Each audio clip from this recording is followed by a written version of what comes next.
Okay, we'll call to order the council workshop for Monday, October 25th, 6 p.m.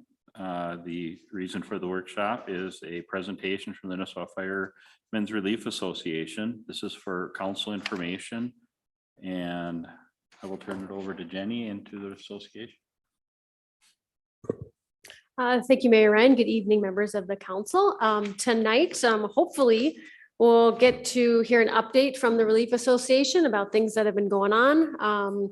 And they can walk us through the information that they've provided. I appreciate all of the updated reports and documents. I think it will be really helpful for our discussion tonight. I'm not sure if at the end of this, the relief will have an official request or anything from the council to consider, but if so, we will schedule that for our November regular meeting for the council to reflect on the information. If there are additional questions, we can funnel them through and make sure we have all of our questions answered before that time. So tonight, hopefully, it's just a really good discussion and an opportunity to ask questions and just to understand a little bit more how the relief works. So with that, I will turn it over to whomever would like to walk us through the information. I want to let the Relief Association, Councilman Utzinger had a funeral to attend over in Alexandria today. That's why he's not present. All right, I guess I'm not really exactly sure what you guys would like to go over. I know last year we asked for an increase and it was tabled. So we're here to kind of answer questions. We'll give you the updated forms and our audit if you'd like to go through that or ask questions, or I also give you a projected retirement investment audit form, I guess is what you call it. I don't know. But that's the one on the very back, yes, right? That yep, one. Okay. that single page. Andy's referring to the very last page here.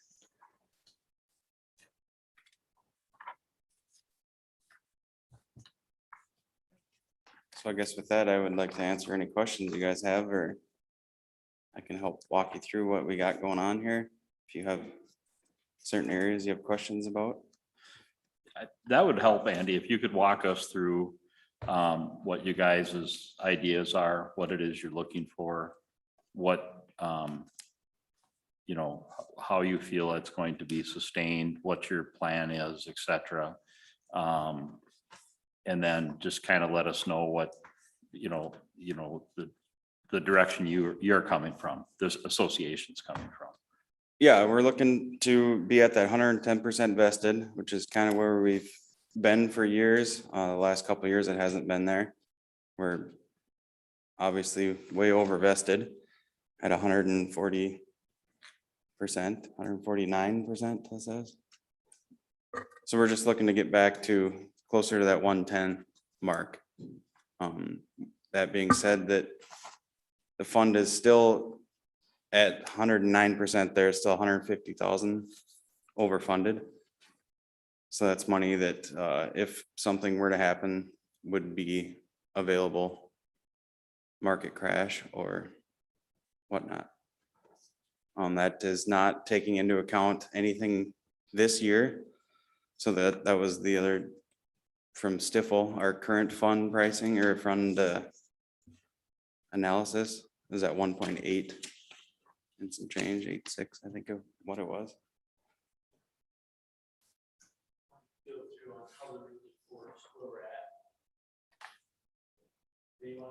Yeah, what do you mean we're? Well, does everybody know about the relief? No. Okay. No. I do.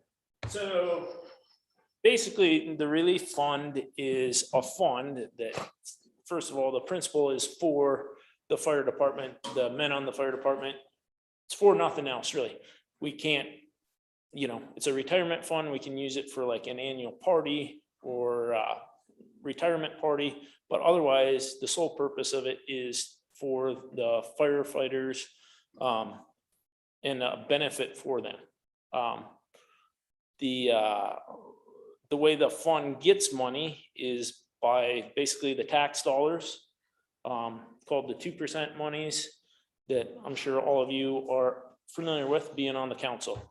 Comes from you guys, Lake Edwards, Lake Shore, am I missing? Sibley, Pelican. Those are kind of the governing bodies where the money comes from. It gets inputted into the account every year. We also, as a fire department, do some fundraising. We raise some money. That, what is our current percent on the fundraiser?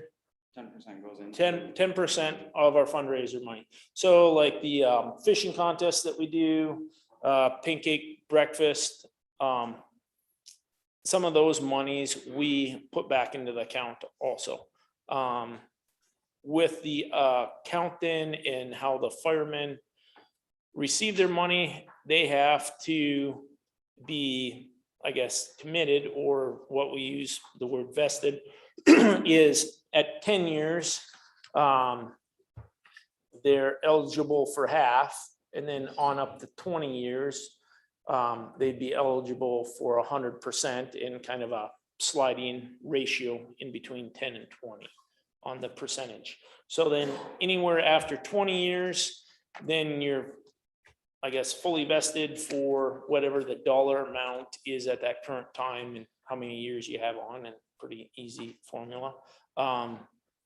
The money also is not available until 55, 50, sorry, until 50. So if somebody comes on at age 20, does it until 40, they have to wait 10 years. The fire department gets that additional 10 years to keep basically using their money, growing it, investing it.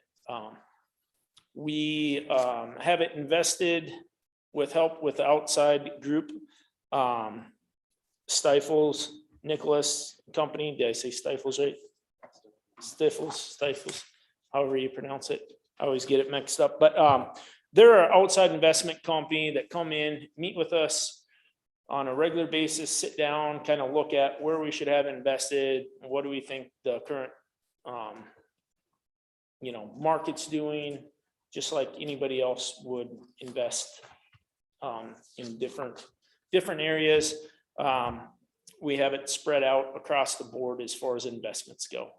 And I believe that you guys got the packet from them if you want to look at the nitty gritty numbers and see if, whatever energies we're in or mutual funds or whatever. So that's how we invest it. Just in general, just some other information, one of the questions always is, where's the fire department at with how many people are on the top end going to retire in the next few years? How young is the fire department? How does that impact it in an age? As far as our retirement and people on the department, I believe that there are 4 people, correct me if I'm wrong, 4 people that would be only eligible right now in the department where we're at. So as a rule of thumb, we have a fairly young department. Also, every year, I've been on the department now myself for 17 years. Every year, as I look back and kind of thinking about this, every other year, we've been adding a couple guys here and there, so it's spread out. It's not where we have 10 people coming on all at once, and we're going to have 10 people going off all at once. It's spread out where there's 1 or 2 people fluctuating in and out every couple of years. Sometimes there's been 2 or even 3 guys, but I would say in my time on the department, I think 3 guys coming on or going off at one time is about the most that I've ever seen happen. So the department's spread out pretty diverse with people back and forth as far as retirement and what we'd be liable for as far as a big payout one day. Also too, if a fire department or personnel would die, their family would be eligible for the full amount. That would be kind of really the only other manner that somebody could get money. out of it. So I guess that's kind of an overview on how it works. Pretty general, kind of with the department, with the age of the people. There is none of us are the math people. We have an accountant that all the numbers were provided for you for, if there's some certain scenario that you say, hey, what happens if this happens? What happens if, the stock market drops 20% like it did in 2007? Those types of questions, we would ask our professionals calculating the numbers to run those numbers for us. As a blanket rule of thumb and just high level picture, everyone's wondering what's going to happen in the future. And I don't know that anyone in this room can tell you that. If we all did, we probably wouldn't be in this room. We'd have something better to do. But since I've been on the department, when I came on, and where the account was, Ross was on there at that time. But that fund was, when I joined the department, was in that just under that $500,000 mark, hanging around there. And so in my 17 years, we've gone from 500,000 roughly to whatever the current number is today, 1.7, 1.8, the current numbers today. Also in my time, I am the 5th most senior person. So we've also had roughly 20 plus people retire or get paid out during that time frame. And everybody's always been paid out. And just as a blanket picture that paints is, as a whole, the fire department's done fairly well with investing, growing the fund, as well as paying people out without looking at numbers, just taking a step back from the numbers and looking at the overall picture. And I believe that it's continuing to go in the right direction. The current board members and people on here, I think we're all, encouraged by what we're seeing, making some traction, as far as growth in the investments, and really where we're at, and what we're modeling our numbers off of are different classes that we've gone to, whether it's the fire chiefs convention, different stuff, different models on how people are investing, where they are, where the rates are. And we are kind of right in the middle of the pack as far as big picture, looking at the state of Minnesota and all the other fire departments where we're at with our 110%, kind of how we're investing. Also too, as far as our growth on our investments too, looking at across the state, on what other departments are doing. We're not way out ahead of another department or way behind too. We're kind of plugging away like other departments in the area. Yeah, so I guess with that, are there questions, thoughts? Does that kind of help John with an overview? I think so. Don, do you have a question? I have a question. I'm not that familiar, so if it sounds kind of stupid, because I don't understand. Of course, most of my questions are stupid, but that's okay. Let's assume that somebody has been in for 20 years and it's time to retire. You come to write the check for whatever the amount is, whether it's $70,000, $80,000, $90,000, whatever it is. Does all of that money come out of your account if you have more than, if you have enough money in there? The city doesn't write a partial check and you write a partial check. It all comes out of your funds until the number drops to where we as a city have guaranteed. Is that correct? It's kind of like a stop loss.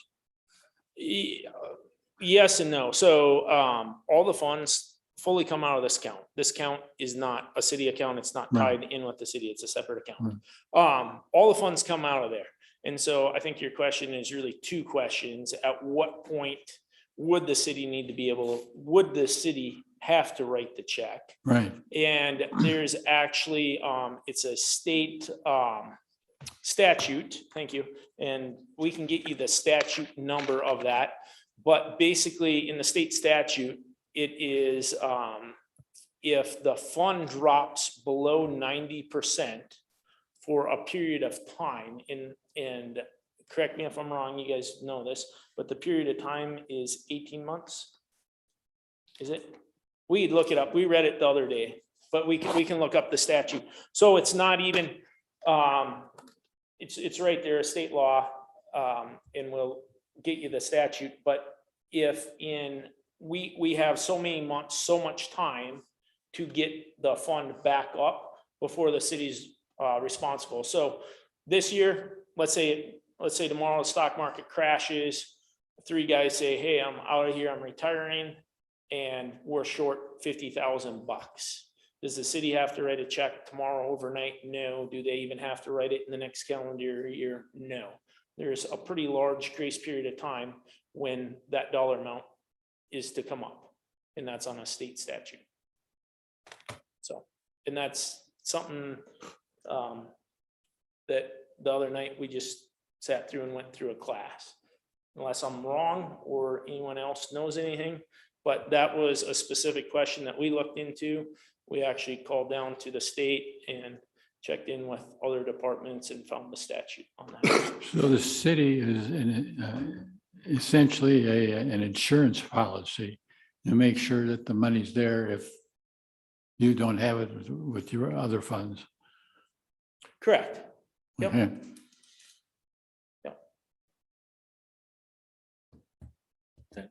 Ross? You guys don't mind, just so the council understands. The 2% money comes from your insurance premiums. Yeah. And that's paid by the state. And that, I think it says, I think I read was 60,000. And then 60 plus the 14. city and the contracted areas contribute 15,000 a year towards the account. Yep. And that's how that. Yeah, sorry if I misspoke on that. but No, I yeah, just wanted to clarify so everyone knows, That's the true. city Right. pays 15,000 and the state, 2% of your insurance fire premium Mhm. goes to the relief associations, which is divvied out by the state. Yeah. So you don't know the statute number though? Anyone? It's in the packet, I guess. Is It's it in right our packet? Yeah, it's in your packet, I Okay. guess, because I knew we all knew this was a question that keeps coming up and up, and so we actually dug Okay, it if up. it's in the packet, I'll It find was, it. Jenny, I believe it was in the first email I sent you with the updated bylaws. Yeah. So one of the things that we've recently, Yeah, the statutes were taken with that, I believe. we're tagged in with it. But it does say in that. That possibly is it, yeah. So one of the things that we've done is we went through, we've been working on this, the last few weeks. We went through and we actually looked up a lot of this information. We actually all took a training course for several hours on all this stuff, as well as updated our bylaws. And like I say, we got together with some of the other departments in the area and other people that are more knowledgeable on this to help us go through the bylaws, update this, dig up these rules. And like I say, along with this training class put out by the state, we as state auditor's office is the one that put all this information is where we're getting it from, the state auditors. Has all this training then come in the last couple of weeks? Correct. Yeah. Okay, how much training before that, As far as what? as far as the board members training and prior to that? Prior to that, we have not had, so to speak, a formal training, all the way back from when you were on, So one of the things that we have done is, looked at what we needed to do to update stuff with our bylaws, looked at the training, and like I said, we wanted to try and be as prepared as we could to answer questions. So No, that's good. we went and put that together, but yeah. No, that's good. And quite honestly, with the training, after we found what we did, And looking at the bylaws and actually comparing them to what they were, at the end of the day, when we go through and compare them side by side, there haven't been a whole heck of a lot of changes over the years. I mean, there's nothing really, I would say that there's nothing really radically changed or any different from, like I say, the time when you were on there, Ross, even from the new updated stuff. There's no drastic changes in laws or rules. What am I missing, guys?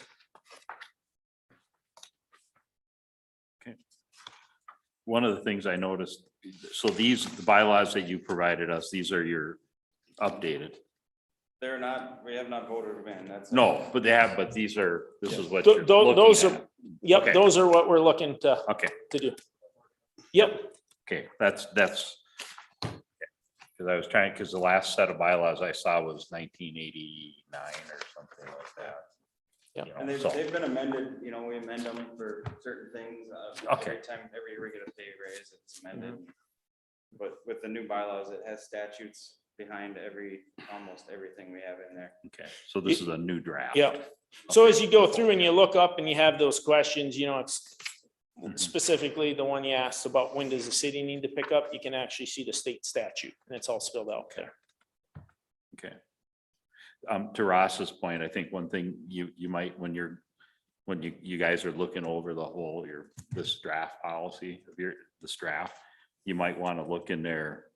And I think it would mean a lot to future councils too, if you had a place in there, and if you do, I apologize, I missed it. Where your pension board, your board members that are directly related to this have, you know, they go through the training that you just went through, you know what I mean? Whatever training's available out there.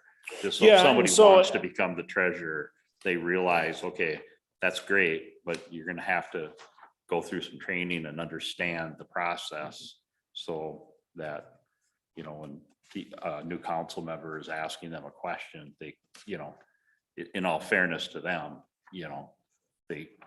There has been no offerings of any classes. There's been some online stuff for the last Yeah. 2 years due to COVID. And Yep. previous to that, everything, when we looked back, I don't know, it was 2017. I think it was when Luke first got on. Yeah. Everything was in the summer, and that's not really feasible for us in this. So I'm sure there's things, if we looked harder and figured it out, Mhm. there's ways around it, but Right. we hadn't done. Well, and that's the other thing too. I know from a training aspect, I've worked in departments where we offered the training. We actually put a training class together because we're in the same boat you guys are in. Summer is not a good time to be trying to get people. So we did it in the winter, or a time that was more, you know, maybe there's always a way around, but COVID kicked everything, you know, everyone was up against it with COVID. Yeah, and I guess on the training, you know, from. Just the a his- suggestion. That's Right, all. from the history of more. the fire department, the training for this specific thing on like, you know, pump training or the different classes or the different certifications people have in the room really hasn't been a thing for the department. Right. So it's Yeah. something new that this group is trying to start. Cool. Yeah, just a suggestion. The one thing, so when I look at the last sheet that you provided us, this one here, if we can throw that one up, Kiki, again. Can you walk me through what it is you're looking at here? I mean, I see the benefit level, obviously. What I'm reading is eventually the goal is for the benefit level to get to 6,000. No, No, Okay. that was just projected out. it's Just just a projection out. projected. Okay. Then I'm glad I asked. We're Okay. looking at, 110, so it'd probably be that 57, I think, would be between that. 58. 109 and 112. So in what we sent in the meeting, that we were looking to get to 110, around up. to the nearest 100. Where am I missing 109? 57. He does not have it on there. Like I said, this is a sheet that's provided by. And they're back up doing other audits right now. So we can see it Oh, there, exactly okay. what it is, but this is kind of Okay. before we actually do sit in there, stand in front of council and ask for the rate, we'll have the numbers. Okay. perfectly drawn out. So just, so for my understanding now is that we're at 4,000. So if, as a stopgap, if it kicked down that far, if there was an issue, you know, that's where we've already said, yeah, we got you covered, 4,000, correct? The city. Yes. Okay. Correct. Okay. That's the guarantee. The guarantee, yeah, okay, so then if you want, if the desire is to say, okay, let's kick it up, let's move it up so that we can get closer to our 110%. And if the market, you know, you guys can do that, you don't need us to do anything. This is your guys' fund. Okay, you don't need us to do it. What we needed to say is, and you know, would we guarantee that or not? But you can move it up and down at your desire, correct? Is my understanding that correctly? You as a board can. Correct. Okay. Okay, thanks. Okay. Right. Other than, well, yeah, the 4,000 is, yeah. Yeah. Okay, so you guys can move up and down to wherever you need to go to get to where you feel the fund is sustainable. And, okay, so I got that correct. So, but a couple of things, let's back up two steps. Okay, Right there, what you're looking at, you gotta look at the date. This is the projected liability 2021. Okay. oh, yeah, Yep. And so this is important to know and understand too. What we have turned into Jenny and stuff is the audit for 2020. And so what we would be basing our numbers on, because 2021 is not over, we'd be basing our numbers on last year's audit stuff because we know that's done, set in stone and locked in. So we're in 2021, right? Mhm. 2021 is almost nearing the end. This year, we'd be looking at a raise based upon 2020's numbers and information at 110%. So at 110% for 2020 and it's this time of year, you still already have another, from the city's perspective and cushion, you already have another year's worth of 2% monies in there and, you know, other investments going ahead. So if you're looking at, you know, this is the difference. What numbers are locked in? The 2020 numbers are locked in. What are the real numbers? If you look at the difference between the 110% locked in numbers for 2020 and the real numbers for right now, the percentage funded ratio is always, not always, right? It could go down, but in theory, just with the additional 2% monies every year is always going to be well above that 110%. Is that making sense to everybody? Did you follow that, John? No, Okay. be honest with you, I didn't. So, 2020 SC 4.10 or whatever that SC one is, already working off of that number. So that number happens to be one, let's just go to 1.9 or yeah, 109%. That's 1.632 rate. Excuse me, 1.782 is what's in that. Today in that fund, there's 1.86 and some change, which by the end of the year, we're projecting that to be closer to 2 million. So you already have a cushion of, that's $150,000 over funded at 109%, plus the 200,000 that's there. So you have a cushion of $350,000 at this point. Because we're running off of last year's numbers. We're not running off of this year's current numbers. In the past, we've always ran off of current numbers, came and asked for raises. Now we're not. We're going to build a cushion in there because you know and I know that the market is volatile.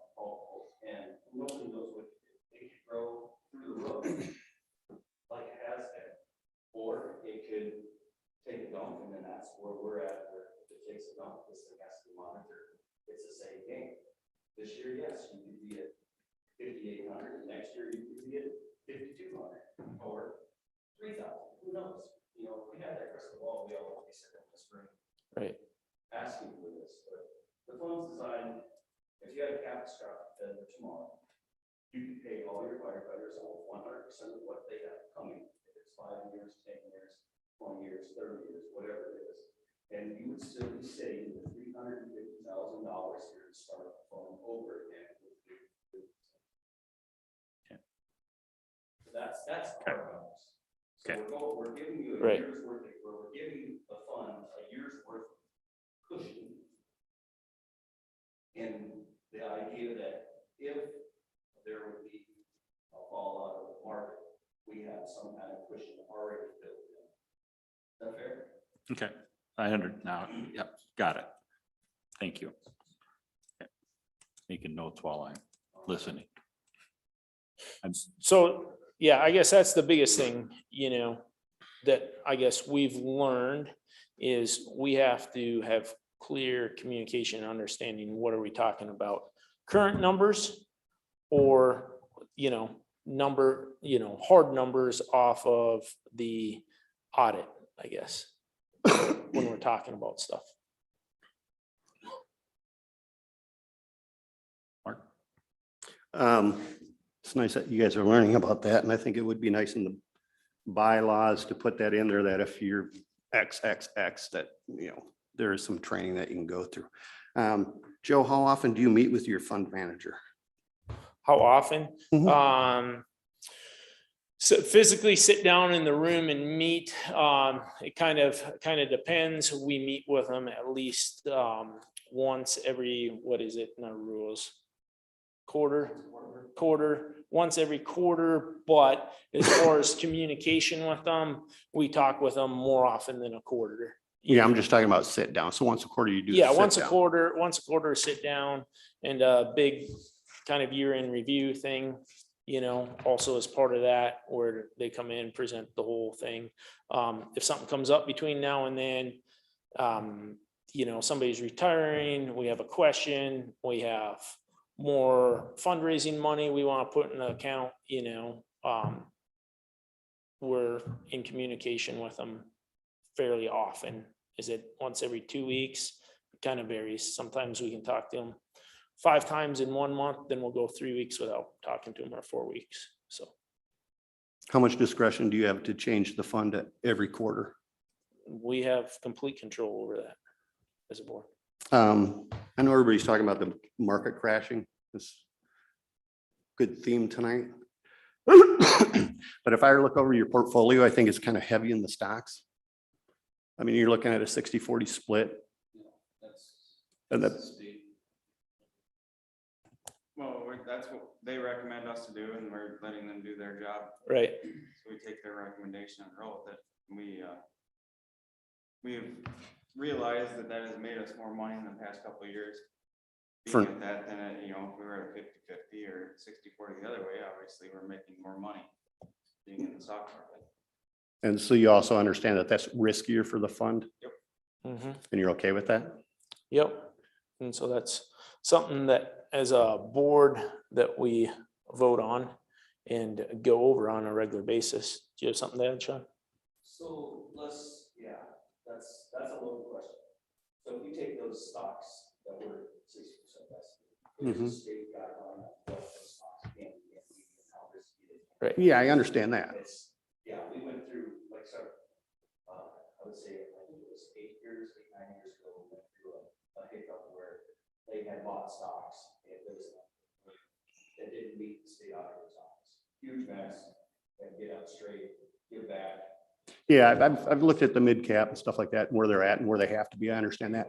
But you can also do that in funds too, Yeah, exactly. which are less, So it's not like we're not buying. right. But I just think for longevity and fiduciary responsibility, it would behoove, but I'm just saying that, to look at maybe changing that, but that's up to you guys. Because, you know, tomorrow it could crash, you guys have nothing. You know, you have that cushion, but I mean, and that would be sad. But just looking for the, you know, future fiduciary, and that's just me. Have you studied on the state fund also? Minnesota has a relief fund we run. The Minnesota Yeah, Relief yeah. State Fund. Have you looked at that? Yeah. That's basically running Yeah, a 60-40 split. but it doesn't mean it's right.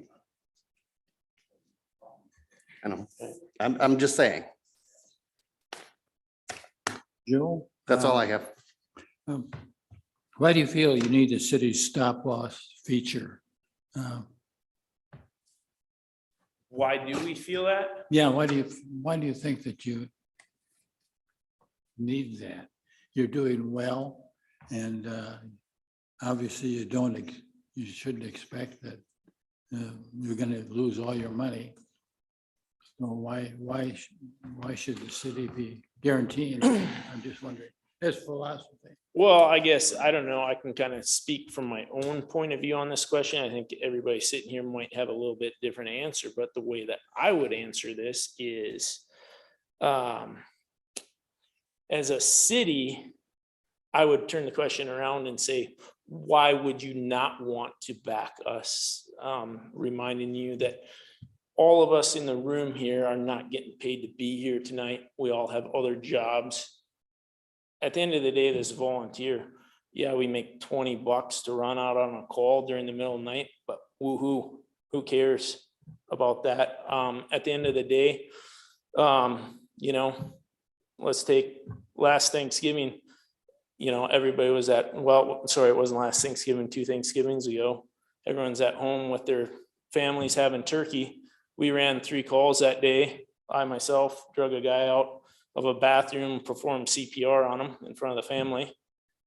We saved them, you know, but that's the sort of stuff that we do, you know, and it's volunteer. So I would ask you guys as a city, why you would not want to back us in some sort of little benefit in this, because we're not doing it for our health. We're not doing it for our families. Yeah, it's $1.7 million, but I can only speak for myself. I don't want to sound arrogant, but I'm not really counting on this money for my retirement.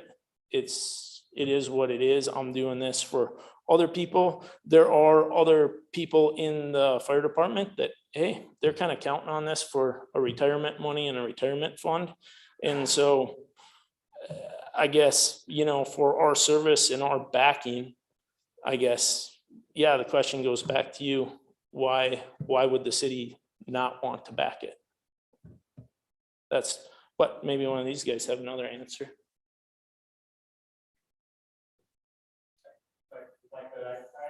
I guess I view it a little more cold than that, as far as not necessarily viewing our service as anything heroic or special. We all do have our own motivations for being on here. It's primarily not, I don't think it's money. I think it comes down to retention. The longevity that firefighters typically have is a very good thing for fire departments, by and large. There's probably people that overstay their welcome sometimes, but generally speaking, if we had high turnover, that would hurt us. We would lose, you know, we don't go on that many calls where we get a ton of experience in a year or 2. So from a retention standpoint, this provides, I think, a value to people. I don't think it's a big recruitment thing. I don't think people join a paid-on-call fire department in Minnesota thinking about the retirement. It was evident, and we talked about this at one of our last meetings. The newest 15 guys had no idea what we were talking about. They probably heard someone say relief fund, but they'd never really given it much consideration. But once that newness wears off, it's definitely a great retention tool to keep people around for a long time.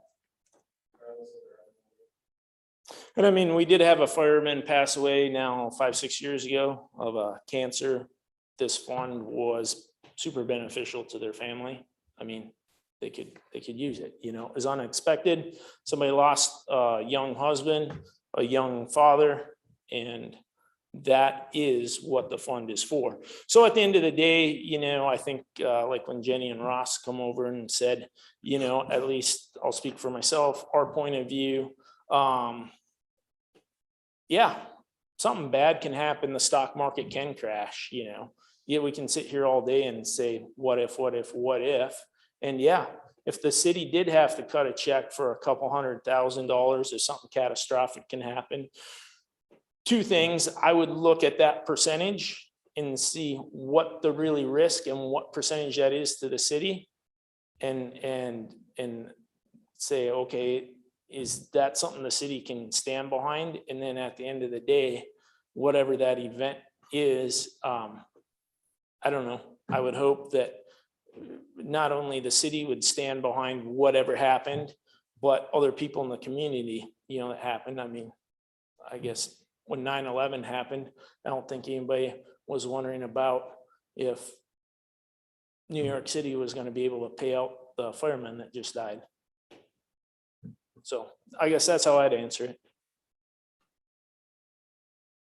What's the current level that we're, We have a guarantee of 4,000 is what we put into. What they're looking for is approximately an 18 to 20% increase. so it's 4,000 right now. Right. Yeah. Yep.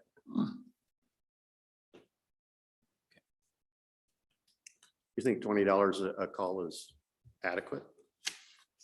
I really don't think it means much of anything. And like you say, we're not really doing it for the money. So it is what it is. And we all knew that going ahead and we still signed up for it. So it's $20. So $20 is $20. I mean, I think once again, yeah, it pays for our gas money. I think a lot of us in the room probably use the money for Christmas, because that's when it comes out. That's what I use mine for is, hey, my family's missing me this much time of the year. At the end of the day, I'll use the money for presents. And that's what I personally do with it. But, and it's, we did get an increase in that a few years back. It used to be 15, not too long ago, 10. Yeah. I know some volunteer departments that are bigger than this one, almost twice the size, 13. Yeah. And So, they yeah. have, what's that? Per call. Yeah, well, I mean, per call. Yeah. Yeah, but, and I know, believe me, I know how it all works. Yeah. Have you been on a department? Have I personally? No, I've fought fires, yes. But I know a couple hundred volunteer firemen Sure. throughout the state. Yeah. Well, and I'm talking about also US forest fires. Yeah. Fighters, smoke jumpers, Yeah. Bemidji Aviation, the smoke jumpers up there. Yeah. Yeah. I've also done that for about 20 years myself. Yeah. But yeah, I think it's more about the camaraderie than the money at the end of the day. And so, yeah, I view the money as kind of secondary. And I give you guys kudos for doing it. Not everybody can do that. Like you say, it's not for the money. Camaraderie's there. You guys have been here, a few of you have been here for quite a while. And I commend you for that. Don? Did you have? No, I another was gonna question? say, it kind of sounds like us. We're not in it for the money either. We just enjoy coming here. Doing this, just like you do. Yeah. The headaches. So what are you gonna ask us for at our next meeting? You've got something in mind, I assume? Yeah, that 110% vested. Right. Yeah. That's the 4,800 or 4,900? Whatever the math works out to be. 57, I think. Huh? Well, no, that's off 21. So off the Off the 20. 20 sheet. 2020, yes. Yeah, the That 2020 number's sheet. right there at 1.651. Sorry. So approximately 18% increase. That would be a guarantee of an 18% increase. If you're looking for us to do an 18 to 20% increase onto that, approximately, what is it, 56, 5,800? I'd have to look at the numbers. It's right there on the bottom. The Right. projected 20. So if you were to go to the city guarantee of 5,800, you're looking at about an 18% increase in their guarantee, our It guarantee. would probably be a little under that. 2020 number, 1.66 instead of 1.78. Okay. Yeah, you gotta use the bottom This is numbers. projected in 21, also taking the state aid in. We were taking that out. Right. Taking out the 2020 number, 1.66, 110%.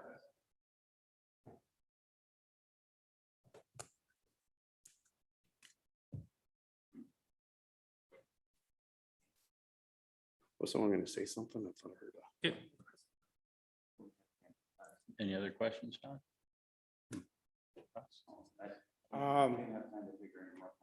I had one, but I lost it with everything. So we'll have the hard numbers for you. when we approach it. Oh, I know it is. Are you guys still, because I didn't see it, are you still saying that you'll go up and down at that 110%? Yes. Is that in the bylaws? 110, it was, yes, put into the bylaws. It was put in the new bylaws. It was, yeah, I don't know Yeah, if I'll it was reread it. exactly the copy that you got. Those are, that was just kind of, But also there's 'Cause I didn't states, remember seeing that in there, but there's state statutes that also in looking at that, there's state statutes that apply to all that stuff in there. After reading through the statutes. Then go through it, you'll see that from this point forward. This won't be hard anymore. Yourself and whoever. it's from the city staff. yes, Be more- yeah. the communications- The communication has to be more, Where you guys are more involved. has to be more, for sure. And Yes. that was 100%. actually in the bylaws 100% since, agreed. And that's in the- that was in the bylaws since 1989 also. We've learned a lot. Yeah.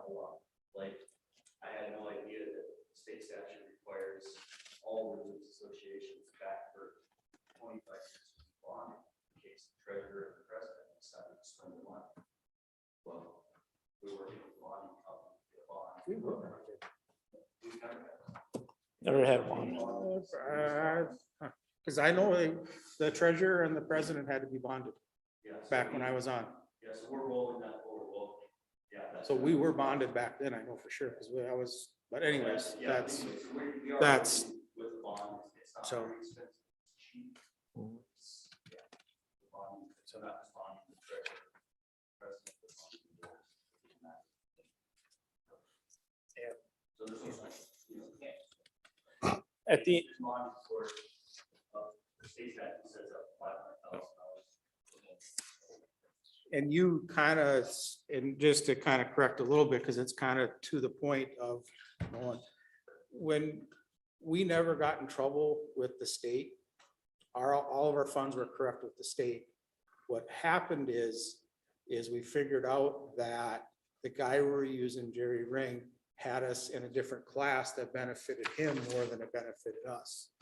And the only way we found that is because I kept putting the numbers down every month and doing the math, and I could never get him to come out. So I kept going back to him and saying, Jerry, explain this to me.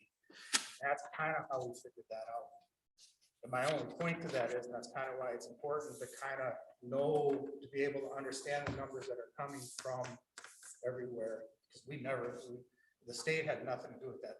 We were in the correct funds. and they- yeah, this is after you left. Oh, this is after. I left. yeah, this was like 3 years Okay. ago. It was I thought right. but that was my point is we never would have caught that because I kept going, this just isn't right. So I kept trying to figure out the numbers. And that's my only point to that is you guys, you can't take everything at face value. You have to try to understand how, it works, and it gets complicated. But that's what we were talking about, to our point, to do that. What we found out since that time, what we're all referring to is there's not, so by the state, you can't do what you just described happen. In the state audit, they say, no, you can't be invested in this stock, invested in this. They won't let you. I mean. No, they correct? won't. We were invested in the right things. It was a different class, and this company actually had a lawsuit against them. What's the lawsuit when everyone sues them? Class action. Class action lawsuit against them, and the class action won. There wasn't enough money for us to go after, but my only point is that is just, you gotta understand how this stuff all works, because you can't just take your advisor's word for it sometimes. And you guys got it. I trust the advisor. Right, and to that point also is like you say, instead of being heavy, risky in stocks, the state may do that, if you look at it. But you can take those monies and put some of them into the same type, into funds, Mhm. mutuals. Yep. where if you look at projected out, 10-year projection, Mhm. their increase is a lot higher. Case in point, I could have $100,000 in those stocks, mid-cap. Mhm. And over 10 years, I can see a 15% growth. Right, I can take that same amount of money and put it into mutual funds, mid-cap, and I can see a 30 to 40% increase. Mhm. I educated myself on it because of my retirements too. And I had the benefit of having a sister and brother-in-law that they do these kind of things. yep, And, you know, because I was like everybody else. Okay, the guy that was doing it, yep, okay, he knows what he's doing. Well, then he was doing some tricky math, tricky investments. So he was making money, but I was losing, if that makes any sense. yeah, correct. And the other But- thing that we have to take into account too, what money's available, how much money do we need to have available that aren't tied up in some long-term thing for payouts? And so there's all those calculations too that we take into account with what we're doing. Right, but because it's a relief fund, there's way, you can get those funds out. The other thing too is you can also put in triggers Yep, to where they will automatically adjust, the fund will automatically adjust to keep with that in case the market goes down, which would help out too. I don't know if they've talked about that. I think Stiefel does that. yep, You know, yeah, and some of that stuff's already set up with them. right. Instead of verbally doing it with them and signing papers, it's automatic. You give them the, Yep, and so they'll, if something happens, they'll automatically call Andy.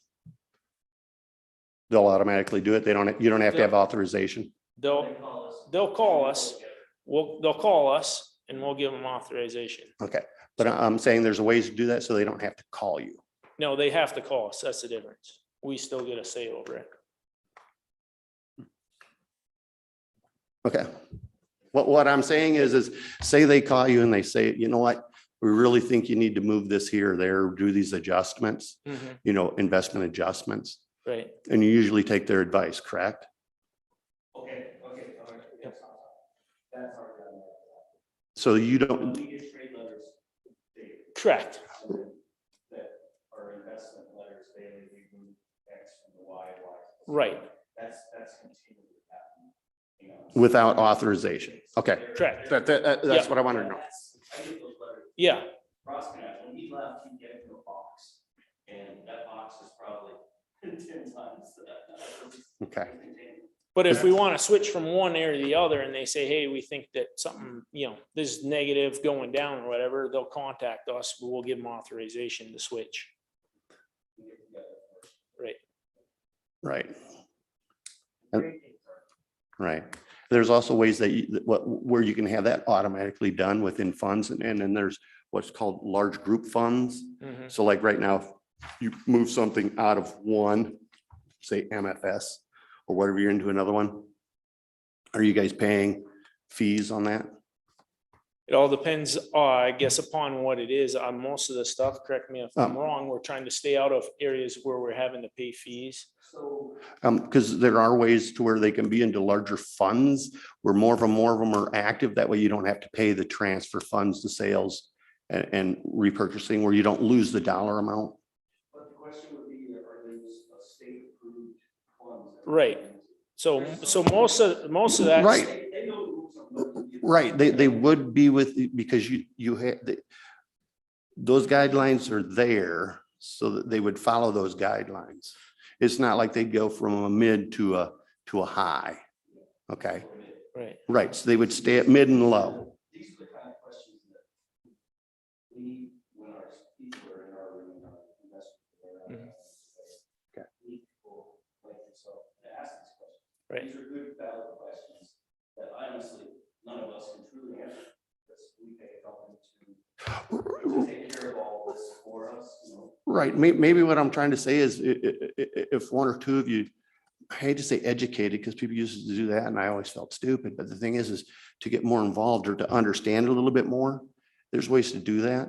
The other thing too is my brother, he does actuarial analysis for these funds and I know a lot of the GABS, the guidelines in there is they have they should do that. And I don't know if your managers are doing that. Are they still doing state schools? The state, are they still doing fire schools? They used to have really great, Not right now. they used to have, prior to COVID though, did they? Because they used to have really great classes on, Yeah, I Right. went to a couple of those over in Um, Alexandria. yeah, they used to have, And that would behoove you to made do a lot of that. good contacts there too. But, you know, a couple of things, you know, us as a board, you know, it's different than an individual running it and whatever, you know. I can study up on everything stock market we want, but you know, the decisions made as a board, you know, and stuff. And then also too, you know, one thing that we've learned, if you read in the statutes or whatever, you know, what you're talking about, our hands are kind of tied on what we can do automatically. There's quite a few state statutes in regards to that. It's just not like you investing yourself. Right, but what I'm telling you is your hands really aren't tied. You're tied to what the funds can be invested in. What range, Mhm. low and mid, okay? And where your hands aren't tied is, you can also do that instead of heavy stocks, low and mid, Mhm. you can have them move that more into the mutual side of low and mid. That's still within the guidelines of the state. Correct. Okay. And then, you know, automatic levers in place to do that too. Well, but you have that. But it might be nice if the president, if you have time, vice president, and then the treasurer just kind of, you don't have to know everything about stocks. I don't, but I understand fiduciary responsibilities of the financial side.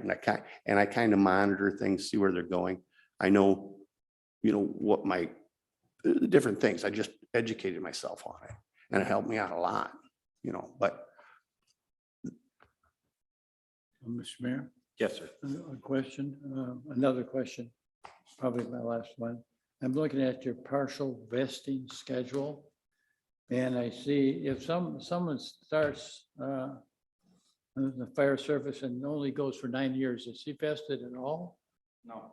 Mm. Nothing. You Nothing. get nothing. You gotta be here 10 years to get Right. anything.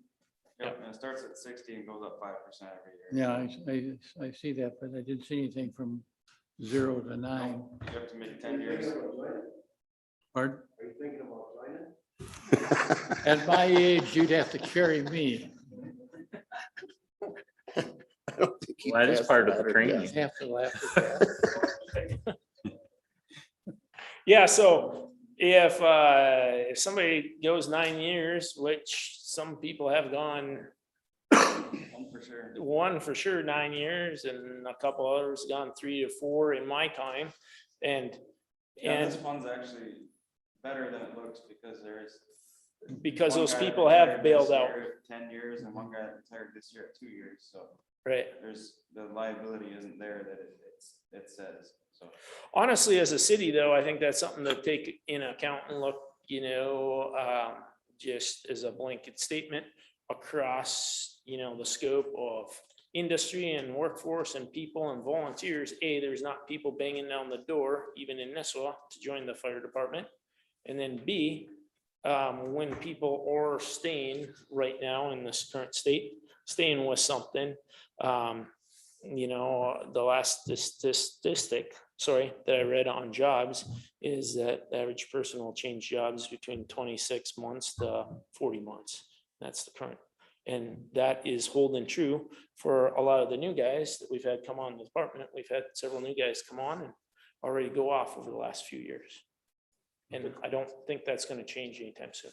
You know, I'm kind of just talking about this, you know, if the city had to write a check for 200,000, that wouldn't be fun, but it would be doable. But now if we're having to write a check for 500,000, or like Sean said, we got to write a check for $1 million, you know, $1 million's a big deal. That would be a big burden on the citizens of the city. And so I would just ask that you guys somewhat understand that, not be kind of a little bit nonchalant. Well, you gotta pay, because that even 500,000 would, you know, the four people before us have done a very good job of saving money. We have that in reserves, but that $1 million would be a significant hit for the city. And you know, and I understand the sacrifice more than, I mean, you guys know I do, But to say, say to the city, well, you guys gotta pay it, I mean, that is a big deal, just so, Also, $1 sitting on million. this side of it, when you're looking at the budget, that is a big deal. Also $1 million, right? If the city's got to write a check for $1 million, I think everybody in the room is probably more concerned about other stuff than. But that's than also this, to the because point. too, There's a little something bit. seriously wrong with the economy. But across that's the also board. the other point, Joe, this could be the worst time for the city to have to do that. Correct, yeah. But, and I'm not saying you're gonna write, I'm just saying you guys have to have a little understanding that, like I said, a 200,000 wouldn't, I mean, it's not gonna be fun. But, and obviously things, but when you start talking, which you could potentially get into some numbers, that would be, because at the time it hits is gonna be a time where the city's gonna be also in the same boat. And it'll just go to, I mean, when it hits, it'll go to the taxpayers, either that or the county will just put it on the tax roll. And at $1 million, at $1 million, that would be a 40% increase to everyone's taxes for that year. So just keep that in mind. I'm not saying that's good or bad, but just keep in mind when we start throwing these numbers around that would be a significant hit to the city. Well, I don't think it'll ever be $1 million the way that we're invested in whatever, we're well diversified. So That number is. a little I strange, just but throwing that understand. up because I'm just saying that, just understand, even if it's 500,000, that would be a hit to the city at a time that it would be rather tough for us to. Yeah, and I don't think, you're right, and where we are right now and stuff, I mean, this really isn't anything different than what the fire department's been doing for.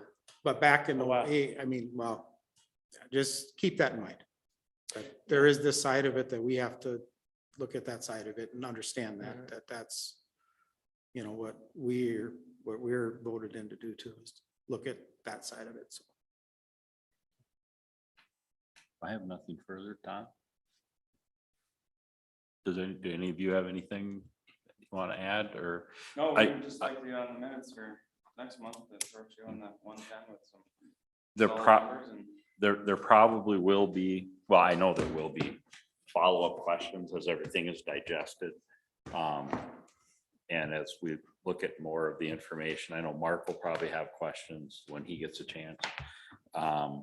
So what we'll do is forward them to Jenny, and then she can get them to you guys. And then if it's something you have to get a hold of your accountant or your investment person on, if it's whatever it is, then, as long as we can get an answer back Yeah, and the sooner the know, later on those questions. early just 'cause- enough so that we can get it not only in the packet, but even early enough. So if there's a response, and then if it brings up another question, just to kind of try and get it on. Yeah, sometimes they take a while to get back and it's a busy season for everybody, so the earlier, the better Right. for us. Yeah. Now, this was the draft, correct? Yes, yep, Okay. we're working on that for next year, so we'll approach you guys as a council to approve that.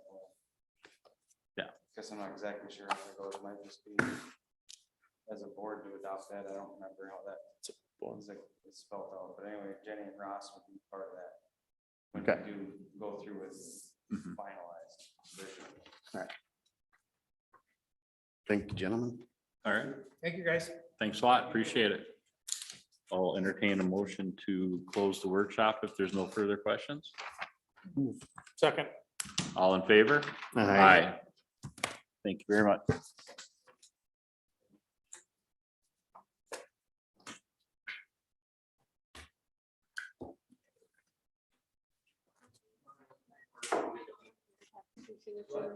Yeah, I think you needed some signatures on here too.